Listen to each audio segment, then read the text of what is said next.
arrin ay la yaabeen taageerayaasha kubadda cagtu ayaa laga soo sheegayaa magaalada Manchester kadib kulankii kooxda Man United ay 2-0 kaga adkaatay dhigeeda Everton.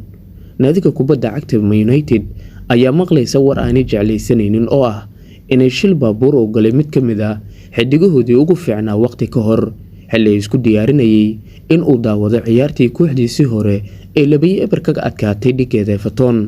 Man United weli wax wara kama ay soo saareen shilkan gaare ee uu galay haliiga marka loo eego kooxda Man United. xidigii hore ee Man United Brian Robson ayaa watay gaari midabkiisu yahay buluug nuuciisuna yahay Mercedes 350.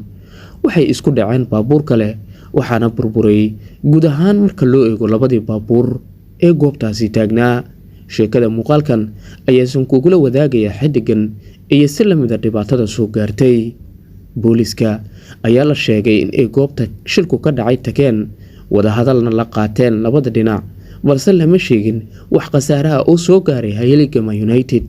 Robson waxaa loo yaqaanaa Captain Marv waqtigii uu garoomada shidan jiray.